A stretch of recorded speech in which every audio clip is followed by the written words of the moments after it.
E eu vou chamar a atenção para uma notícia quente dos últimos dias no setor de tecnologia, porque a Semantics AI, empresa líder quando se fala em dados e inteligência artificial, comprou a GAVB. E aí eu começo, Thiago. O que a sua empresa vai trazer para a Semantics? Bom, primeiramente, muito obrigado, Bruno. É um prazer e um privilégio estar aqui nesse podcast, podendo contribuir um pouco com a experiência, com a vivência nesse mundo aí da inteligência artificial. E a GAVB é uma empresa de mais de 10 anos de mercado, né, que cresceu, se iniciou a sua vida lá em Canoas, né, do lado de Porto Alegre, pautada em algumas tecnologias. E ela se tornou, ao longo desses 10 anos, referência em inteligência artificial e dados. Muito do seu foco é realmente entrar nas empresas, líderes de mercado, entender as dores e então desenhar um projeto de tecnologia, dados, AI, automações, que possam endereçar essa dor de negócio. Então, o que a Semantics adquire com essa, né, com a GAVB e seus profissionais? Um grupo, né, uma empresa feita de pessoas, suas capacitações, suas qualidades. Então, vem profissionais extremamente qualificados, altamente capazes de entrar no cliente, entender a dor de negócio e traduzir isso em um projeto de sucesso com indicadores, métricas, começo, meio e fim, pautados em dados AI.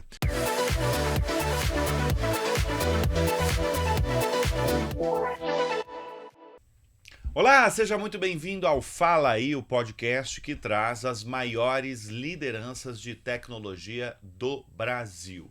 E na edição de hoje vamos conversar com Thiago Acôncia, diretor da GAVB e atualmente também diretor comercial da Semantics. Obrigado pela presença, Thiago. Obrigado, Bruno, pelo convite. E eu vou chamar a atenção para uma notícia quente dos últimos dias no setor de tecnologia, porque a Semantics AI, empresa líder quando se fala em dados e inteligência artificial, comprou a GAVB. E aí eu começo, Thiago. O que a sua empresa vai trazer para a Semantics? Bom, primeiramente, muito obrigado, Bruno. É um prazer e um privilégio estar aqui nesse podcast, podendo contribuir um pouco com a experiência, com a vivência nesse mundo aí da inteligência artificial. E a GAVB é uma empresa de mais de 10 anos de mercado, né, que cresceu, se iniciou a sua vida lá em Canoas, né, do lado de Porto Alegre, pautada em algumas tecnologias. E ela se tornou, ao longo desses 10 anos, referência em inteligência artificial e dados. Muito do seu foco é realmente entrar nas empresas, líderes de mercado, entender as dores e então desenhar um projeto de tecnologia, dados, AI, automações, que possam endereçar essa dor de negócio. Então, o que a Semantics adquire com essa, né, com a GAVB e seus profissionais? Um grupo, né, uma empresa feita de pessoas, suas capacitações, suas qualidades. Então, vem profissionais extremamente qualificados, altamente capazes de entrar no cliente, entender a dor de negócio e traduzir isso em um projeto de sucesso com indicadores, métricas, começo, meio e fim, pautados em dados AI.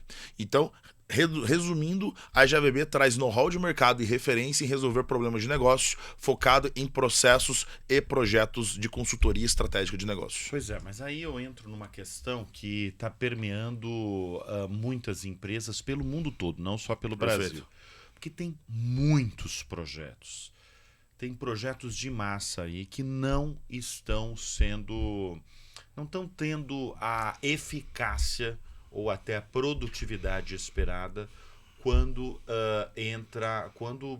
existe um projeto aí de inteligência artificial no meio do projeto, da estratégia. E aí eu te pergunto, onde que está o erro?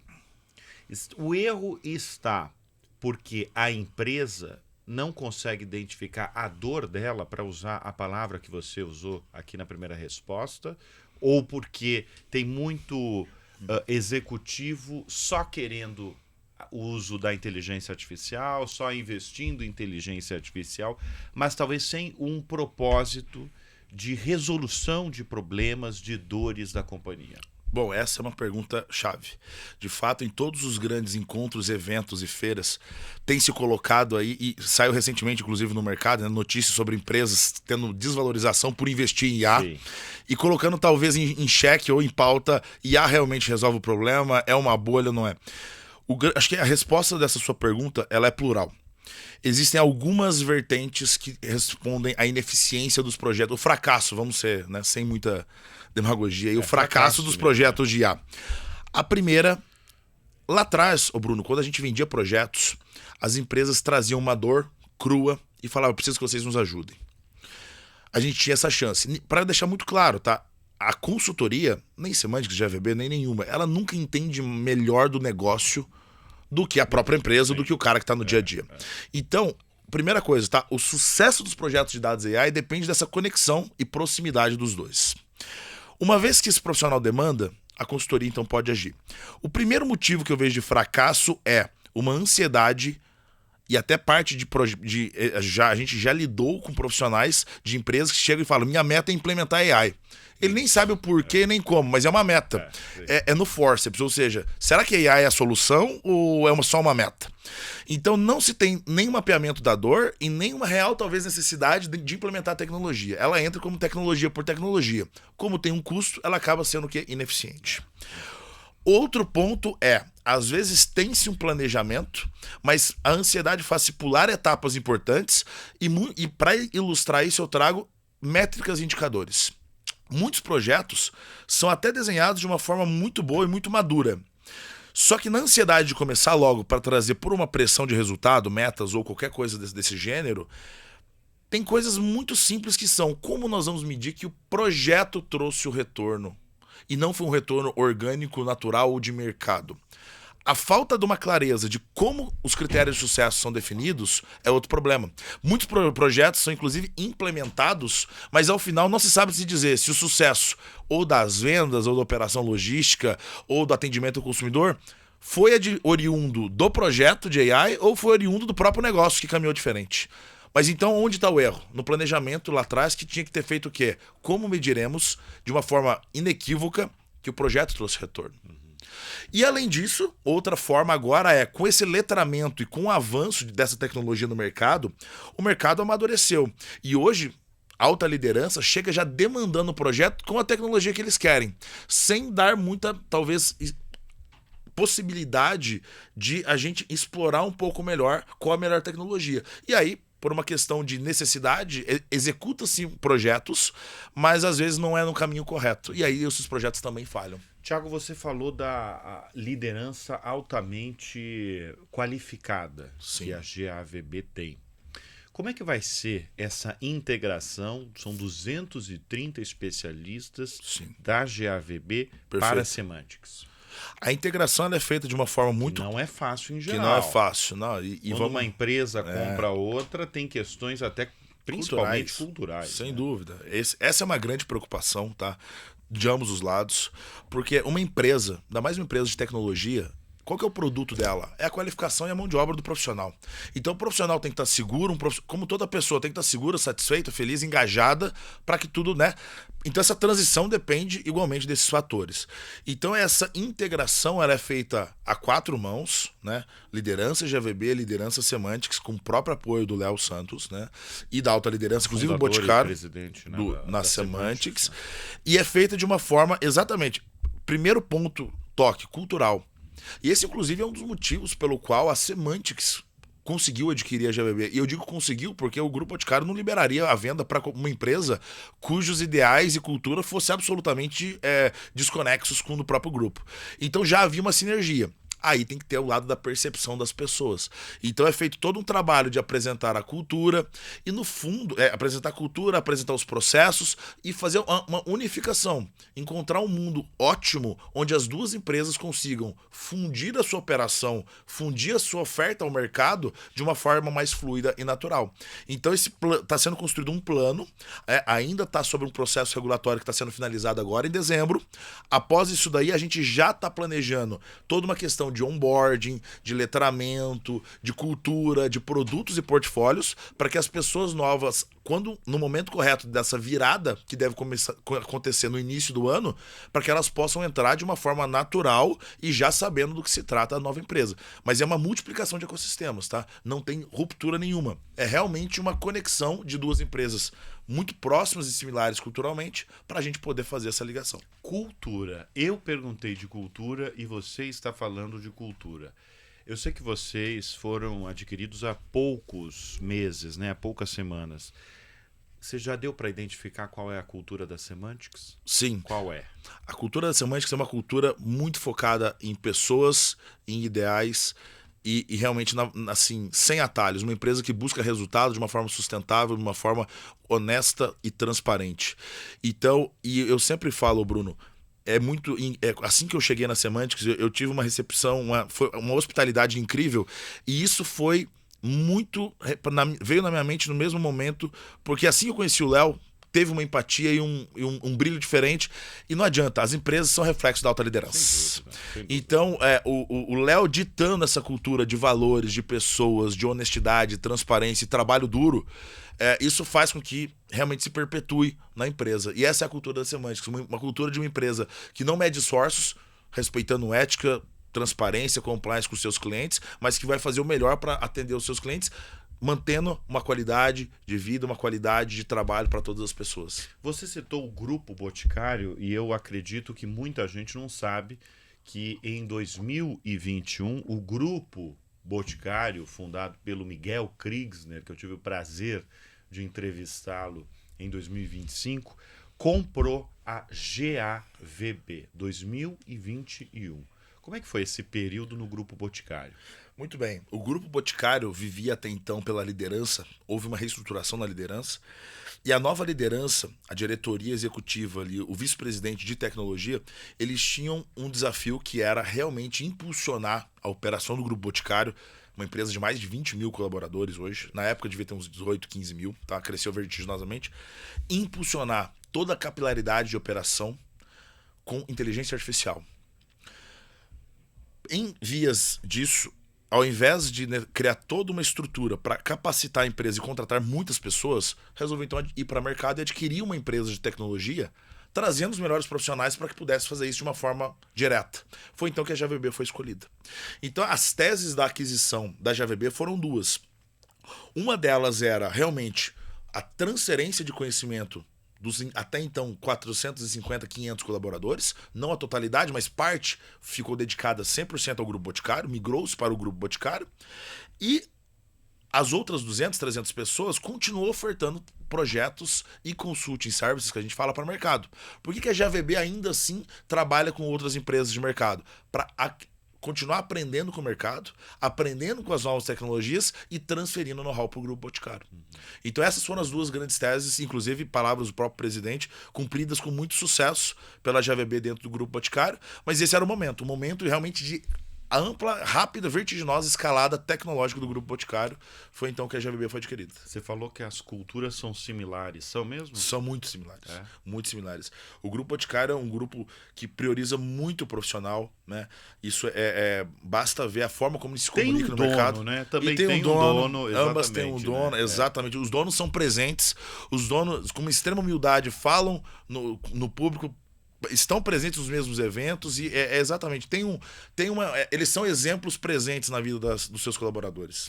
Você falou muito sobre produto, né? A Semantics tem produto. Sim. Vocês, com a chegada de vocês vão adicionar produto ou vocês vão colocar mais qualificação, mais estratégia nesses produtos já existentes? Muito bem. A Semantics sim já tem uma linha de produtos, tá? Que compõe uma suíte ali de tecnologia, mas a GAVB proprietariamente não tem produtos. A GAVB, de fato, é focada em AI e dados, mas para serviços consultivos. Construção de projetos, desenvolvimento de soluções. Não impede que no futuro ambas haja uma união de forças para construir novos produtos. E até se produtize algumas das soluções que já foram feitas. Mas a GAVB não, ela entra para empoderar ainda mais a implementação desses produtos, a melhoria contínua deles, mas mais focada realmente na oferta de profissionais para o que a gente chama de outsourcing, né? Basicamente mão de obra, e também projetos ali para poder empoderar as empresas. A empresa GAVB, ela foi fundada em Canoas. Canoas. Né? E tem uma base muito sólida em Porto Alegre. Exatamente. Tá. Bom, o fundador é de Canoas. Sim. E vocês mantiveram a operação lá no Sul, né, lá no Rio Grande do Sul, muito também por uma questão de contato com um ecossistema de inovação. Sim. Queria que você falasse para a nossa audiência, que é uma audiência nacional, uma audiência, a gente tem gente nos ouvindo, inclusive em outros países. O sul do Brasil, Rio Grande do Sul, Paraná, Santa Catarina, ele tem um ecossistema de inovação muito ativo, muito vivo? Muito ativo. Há alguns anos já, né? Ainda mais que eu sou muito ligado à academia. Minha vida começou realmente ali aqui na Unicamp, então ligado a universidades. O Sul já tem há um tempo um incentivo em pesquisa tecnológica e inovação, né? Então tem ali grandes centros estatais, estaduais, que são fomentados a isso. E nas próprias universidades, algumas ali foram pioneiras na oferta de MBAs e pós-graduações focadas em dados, AI e tecnologia.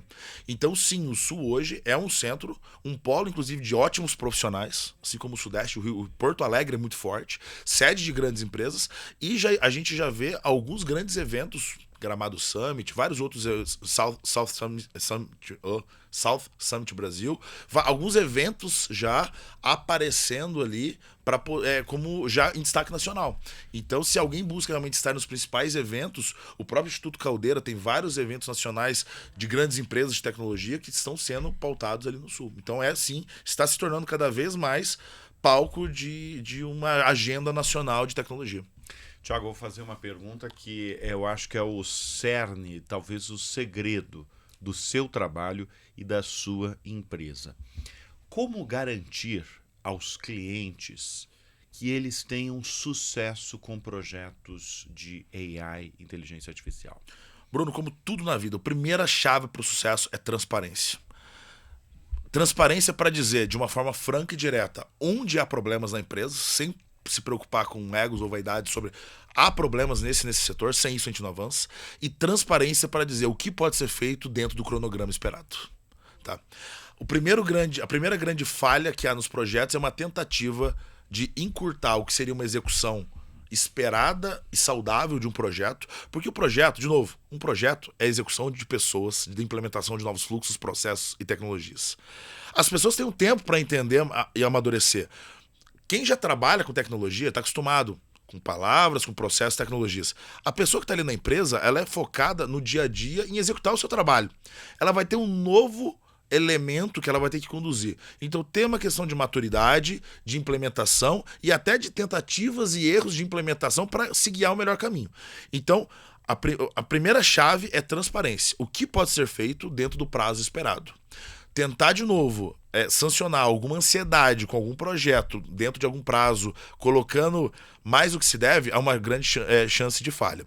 E o segundo sucesso é realmente não se evitar um tempo de um mapeamento ou de um assessment que a gente chama, para que se possa ser feito mapeadas as dores e os indicadores, como eu já mencionei, que podem ser medidos.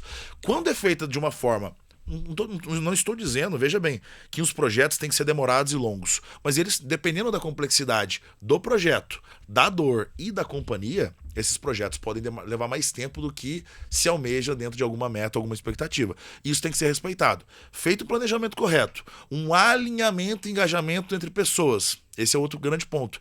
Todos têm que estar engajados, desde a alta liderança que demanda até o executor da ponta. Se esse cara não acredita, ele não vai conseguir conduzir esse projeto com um engajamento, ele não vai colher o resultado. Pode ter certeza.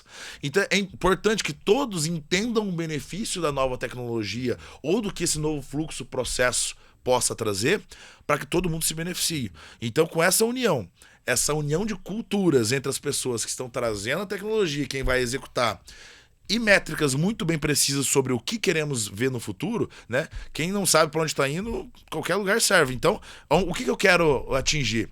Estou conseguindo atingir? A métrica vai dizer. Isso sim é um sucesso para um projeto. Tá? Vocês atendem clientes de todos os setores? Todos os setores. Não somos verticalizados, não. Tá. Serviços financeiros, varejo, retail, tá. Tudo, tá? Logística. Se pegar todos esses varejos, todos esses clientes, dá para afirmar qual que é hoje a grande demanda do empresariado brasileiro?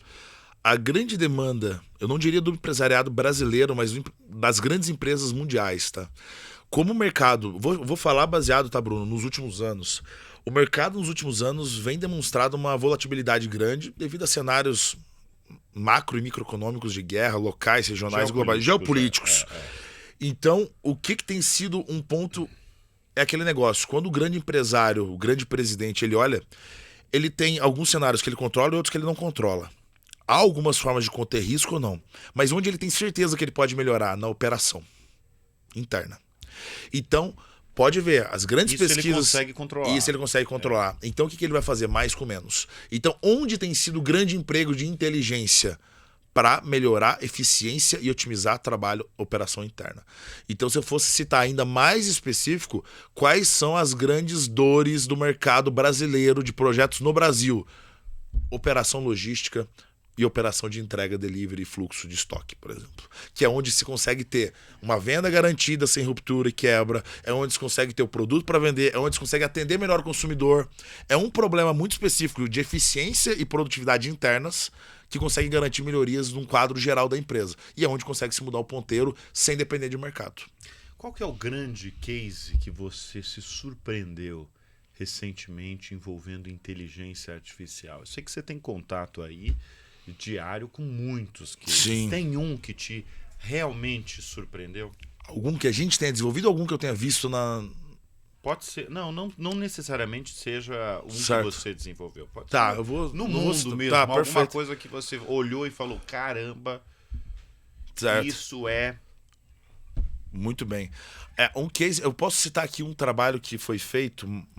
Tem alguns anos, poucos anos, mas já envolvi inteligência artificial generativa, a IA generativa. Tá? Foi um case em que, inclusive, a JVB foi pioneira. Ele está ainda em melhoria contínua. Né? Não vou citar o cliente só por uma questão de compliance mesmo, mas ele me surpreendeu porque ele mostrou, ele estressou exatamente as dificuldades e a beleza da tecnologia sendo empregada na prática. Então, resumidamente... foi um case em que se implementou inteligência artificial para se comunicar com clientes via WhatsApp no orçamento de produtos. No ramo de basicamente um ramo aí de varejo para um nicho específico. A grande beleza está na excelente otimização de resposta e atendimento e cobertura de atendimento de profissionais. Só para vocês terem uma noção de alguns números, né? Antigamente tinha-se assim, o tempo médio de resposta era de 50 horas, aproximadamente. Quem que espera hoje um consumidor 50 horas para um orçamento? Ninguém. Caiu para 10 minutos e assim mesmo que ainda tem um processo que envolve uma validação de uma pessoa de um fluxo, que não é automatizado. Mas de 56 horas para 10 minutos. Então isso já trouxe uma melhoria de NPS, tudo que vem adjacente de uma forma incrível. E a beleza foi aonde todo mundo aprende no processo, né? A consultoria tinha uma ideia, um caminho muito claro de como seguir do ponto de vista de tecnologia com as LLMs, as tecnologias de IA generativa, mas a hora que foi implementar na prática, a gente só conseguiu ter o resultado realmente assim, ó, o que é mais importante para o cliente quando a gente foi em produção numa loja física e falou direto com o gerente que era de atendimento ao consumidor, e ele mostrou alguns pontos fundamentais que dentro do laboratório, em casa, isso a gente não aprende. Então, assim, primeiro ponto é no campo. Então, assim, é isso que eu digo. A consultoria nunca vai saber exatamente todo o ponto da operação. Mas quando une-se forças... Vai saber se você for ao campo. Se for ao campo. Aí você vai e aprende. Aí que tá a diferença entre algumas consultorias e outras consultorias. E aí, assim, a captura foi incrível. Melhorou-se, inclusive, mais de 15% de revenue, de receita, porque agora o canal de comunicação e venda melhorou muito. Então, é quase que um novo canal. Mas foi incrível. E assim, foi um dos primeiros projetos de IA generativa que o primeiro que eu me envolvi e um dos primeiros, que já tem alguns poucos anos. E a IA generativa está mais popular ou disseminada mais no último ano, recentemente. Tiago, qual que é a sua formação? Eu sou físico de formação, bacharel. Físico? Sim, fiz minha graduação na Unicamp. Meu mestrado, uma parte em Maryland, uma parte na Unicamp, e o doutorado em alguns laboratórios do mundo. Sou físico teórico de formação. E como é que você foi parar nesse setor de tecnologia, dados, muito bem, AI? Pois é, a gente tem que voltar daí para contar essa história. Em 2015, eu estava no segundo ano do meu doutorado, na Unicamp e nos Estados Unidos, e já estava vislumbrando o próximo passo, né? A vida acadêmica é muito pautada no próximo passo. No Brasil depende-se muito no mundo, né, de verbas, de aprovação de fomento de algumas instituições federais e estaduais. Então eu estava vislumbrando já meu próximo passo. E aí a hora que vislumbrava, naquele exato momento, o governo estava numa política muito de contenção de gastos e congelamento de vagas e né, para docentes e tudo mais. Então não era uma perspectiva positiva. E infelizmente, não importa a qualidade do seu trabalho. Se não houver vagas, não houver aí espaço, não vai haver contratação. Então nem concursos públicos eu poderia prestar. Comecei a ficar um pouco frustrado com isso. E aí um colega, na época, conhecia um amigo do MBA dele, que trabalhava com inteligência artificial, e falou, manda o currículo desse cara, põe ele no grupo, que o perfil dele, ele nunca trabalhou exatamente com dados, mas eu trabalhava com física e estatística. Que no fundo as ferramentas para se fazer inteligência artificial e ciência de dados, que a gente chama, são muito próximas do ponto de vista computacional. Ele falou, manda o currículo dele aqui, vamos ver. E aí deu certo. Então em 2016 eu ingressei eu comecei minha vida profissional na Accenture, na verdade, trabalhando aí como cientista de dados. Quer dizer, assim que eu migrei.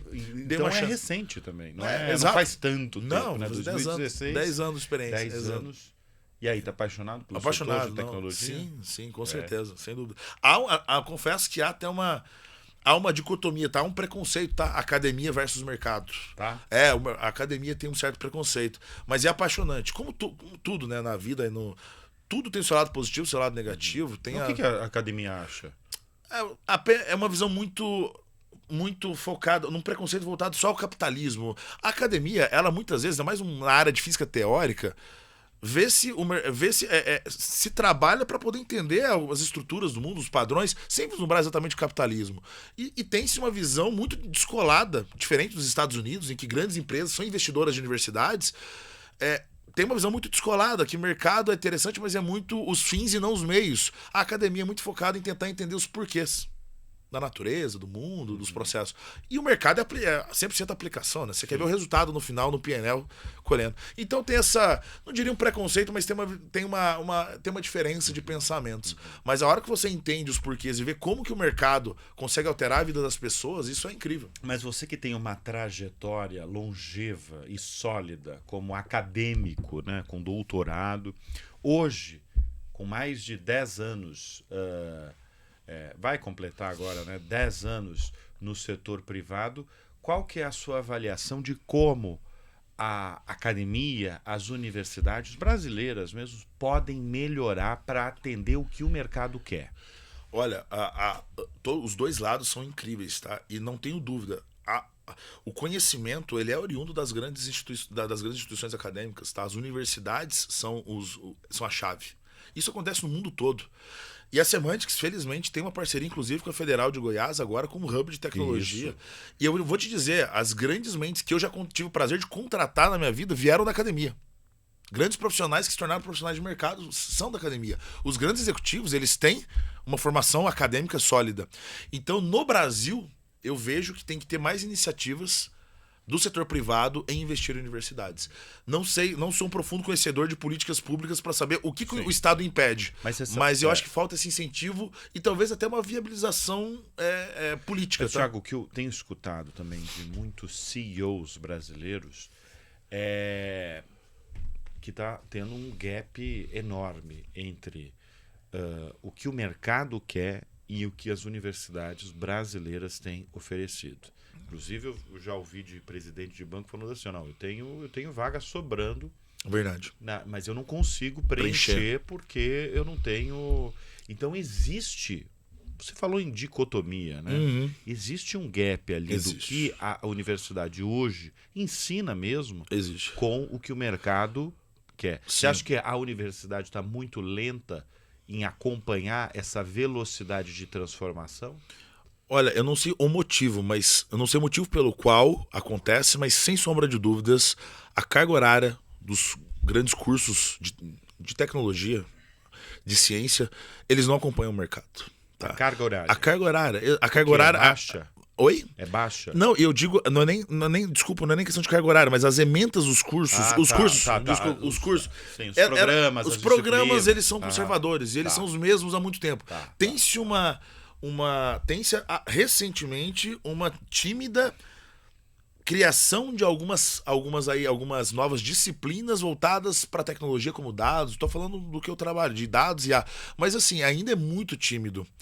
Eu não sei se é um medo de uma adaptação que depois possa, como o mercado que vai empregar as pessoas, possa haver um interesse maior em mercado e acaba suprimindo o que é fundamental. As cargas, hoje, as cadeiras são fundamentais, claro, né? Não tem como uma pessoa se tornar um médico sem fazer as cadeiras de medicina padrões. Mas sim, eu acho que, principalmente nos ramos científicos, poderia ter uma adaptação no último ano, nos últimos semestres, de novas cadeiras que são demandas do mercado. Aí as pessoas acabam tendo que fazer o quê? Já se formam, fazem um MBA e já acabam indo, às vezes, até sem se formar para o mercado de trabalho. Porque o conhecimento e capacidade intelectual e analítica, essas pessoas já têm. Elas já adquiriram com as cadeiras que são fundamentais. Mas eu acho que poderia ter uma profissionalização, sim, tá? Ô, Thiago, com toda a sua experiência, sua passagem no mundo acadêmico, agora como diretor da GAVB e agora como diretor também comercial da Semantics e tendo contato diário com clientes dos mais variados setores da economia produtiva. Para você, o que é uma equipe de tecnologia de sucesso? Para mim, uma equipe de tecnologia de sucesso é uma equipe que tem uma escuta ativa, que sabe ouvir mais do que sai fazendo, uma equipe que sabe planejar e uma equipe que sabe dialogar. Cada vez mais os soft skills, na verdade, a gente chama de power skills, né? Não é só o cara saber dialogar com transparência e entender o outro lado, traduzir isso no que ele pensa e conciliar as duas coisas, isso faz uma equipe de tecnologia de sucesso. Quem tem mais os hard skills, né, que são realmente os skills técnicos, essas pessoas são fundamentais. Mas só hard skills hoje não resolve. Porque você precisa traduzir. A gente tem uma grande variação de tecnologias, tem inúmeras formas de atacar o problema. Qual delas vai ser a vencedora? Só tem uma forma de saber, conversando com a área usuária, conversando com quem tem a dor. E às vezes nem essa área usuária sabe traduzir exatamente a dor dela. É necessário uma provocação ou outra. Então, ter esse soft skill de comunicação, de percepção, de sensibilidade, são fundamentais para que a empresa de tecnologia, o time de tecnologia, sai do outro lado com grande sucesso. E soft skills, qual que é a principal para você? Eu acho que a comunicação. Com certeza. Eu acho que saber conversar, ouvir é fundamental. Né? Saber fazer as perguntas certas é mais importante do que ter as respostas. Então, fazendo as perguntas certas, você leva para o time que é tecnicamente melhor e eles conseguem desenvolver com grande eficiência. Muito bem. Nós conversamos nessa edição do Fala Aí. Eu te agradeço. Obrigado, Thiago Acôncia, Bruno. diretor da GAVB e atualmente diretor comercial da Semantics, e desejo muito sucesso nessa integração de tantos e tantos profissionais que você está trazendo para a Semantics. Como a gente falou nessa edição, tem um desafio, cultural, com certeza, que eu acho que não vai ser difícil, porque, como você adiantou, as culturas são similares. São similares, sem dúvida. É um grande desafio, mas a gente gosta de desafio, né, Bruno? Então, acho que tem tudo para ser um grande sucesso. Está sendo planejado com muito carinho e atenção, e eu tenho certeza que a gente vai conseguir aí unir e fundir essas duas culturas. São culturas iguais, né? É só, na verdade, conectar as pessoas e trazer o que tem de melhor dos dois lados. Muito bem. Obrigado. Thiago Acôncia, obrigado pela presença aqui no nosso estúdio. Obrigado você sempre pela sua audiência, pela sua confiança. O Fala Aí volta a qualquer instante.